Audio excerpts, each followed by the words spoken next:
എടാ ഫതില് ചോദിച്ചാൽ ആദ്യമൊക്കെ ആഴ്ചയിൽ 2 ദിവസമെങ്കിലും വന്നു കഴിഞ്ഞാൽ ഇപ്പൊ ചെന്ന് തീരെ വരാത്ത സ്കൂൾക്ക്. അവിടെ എനിക്കെന്താ ഈ സ്കൂളിനോട് ഇത്രയും താല്പര്യക്കുറവ് എന്താണെന്ന് വെച്ചാല് രാവിലെ തന്നെ കയറി ചെന്ന PT സാറിന്റെ കയ്യിൽ തല്ല്, പിന്നെ ടീച്ചേഴ്സിന്റെ സാറുമാരെ തൊള്ളയിലിരിക്കണം ഒക്കെ കേൾക്കും വേണം. അതാ 4 ചുമരിന്റെ ഉള്ളില്. പിന്നെ ആകപ്പാടെ കിട്ടുന്ന ആശ്വാസം എന്ന് പറയുന്ന ഒരു ഇന്റർവെല്ലിനെങ്ങാനും പുറത്തേക്ക് ഇറങ്ങിയാലേ സീനിയേഴ്സിന്റെ കുന്തളിപ്പ് കാണണം. പിന്നെ കുറെ ഉടക്കുണ്ടാക്കാനും വരുവേ. എടാ അനക്കുന്ന ഇന്റർവെല്ലിന് ക്ലാസ് തന്നെ ഇരുന്നാ പോരെ? ശരിയാണ്, ക്ലാസ്സിൽ തന്നെ ഇരുന്നാ മതി. അല്ല, അനക്ക് പെണ്ണുണ്ടോ?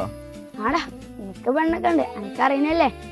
എന്നാലേ എനിക്കതില്ല. ശരിയാണ്, എനിക്ക് ക്ലാസ് പോയിരുന്നാ മതി. ക്ലാസ് പോയാലോ അന്റെ പോലത്തെ കുറച്ച് ലവ് ബേർഡ്സ് ഉണ്ട്, അതാണ് തീരെ സഹിക്കാൻ പറ്റാത്തത്.